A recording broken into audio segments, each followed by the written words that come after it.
এই মুহূর্তে আপনাদের জন্য সবথেকে বড় সুসংবাদ লক্ষ্মী ভাণ্ডার প্রকল্পের টাকা নিয়ে। এই প্রকল্পের উপভোক্তাদের জন্য দুর্দান্ত এবং বিরাট সুখবর। লক্ষ্মী ভাণ্ডারের টাকা আবারও বাড়তে চলেছে, অর্থাৎ লক্ষ্মী ভাণ্ডারের সুবিধাভোগী উপভোক্তারা আরও বেশি টাকা পাবে। এরই মধ্যে সুসংবাদ লক্ষ্মী ভাণ্ডার উপভোক্তাদের জন্য, কারণ দুয়ারে সরকার ক্যাম্প শুরু হতে চলেছে। আর এই দুয়ারে সরকার ক্যাম্পের মাধ্যমে আবেদন করতে হবে লক্ষ্মী ভাণ্ডার প্রকল্পের জন্য।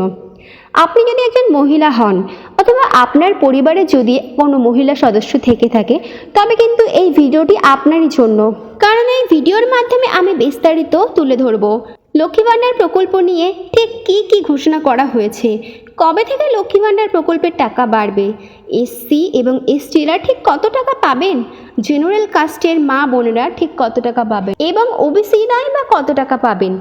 এরই সাথে সাথে দুয়ারে সরকার ক্যাম্প কোথায় কোথায় বসবে, ঠিক কবে থেকে চালু হচ্ছে, দুয়ারে সরকার ক্যাম্পে লক্ষ্মী ভাণ্ডার প্রকল্পের ফর্ম জমা দেওয়ার জন্য ঠিক কী ডকুমেন্টস লাগবে, সমস্ত তথ্যই কিন্তু একের পর এক এই ভিডিওর মাধ্যমে তুলে ধরা হবে। বিরাট সুযোগ রাজ্যের মহিলাদের সামনে। রাজ্যের মহিলাদেরকে স্বনির্ভর করে তোলার জন্য পশ্চিমবঙ্গ সরকারের আর্থিক সাহায্য দেওয়া হয় লক্ষ্মীর ভাণ্ডার প্রকল্পের মাধ্যমে। যে সমস্ত মহিলারা 25 বছরের উপরে তারা আবেদন করতে পারবেন, এমনকি সর্বোচ্চ 60 বছর পর্যন্ত লক্ষ্মীর ভাণ্ডারের নাম নেওয়া হয়। এই প্রকল্পের নাম নথিভুক্ত থাকলে সাধারণত ওবিসি মহিলারা প্রতি মাসে 1000 টাকা করে আর্থিক সাহায্য পাবেন। এছাড়া তপশিলি জাতি উপজাতিদের মহিলারা পাবেন 1200 টাকা করে। এই লক্ষ্মী ভাণ্ডারের জন্য কিভাবে আবেদন করতে হবে চটপট জেনে নিন। তাহলে অনলাইনের মাধ্যমে আবেদন করতে পারেন। অফিসিয়াল ওয়েবসাইটে গিয়ে ফর্ম ডাউনলোড করে নিতে হবে, তারপর সেটা প্রিন্ট আউট বার করে সমস্ত তথ্য দিয়ে ফিল আপ করে নিতে হবে। তারপর দুয়ারে সরকারের ক্যাম্পে গিয়ে জমা দিলেই কাজ শেষ। লক্ষ্মীর ভাণ্ডারের আবেদন করার জন্য কী দরকার?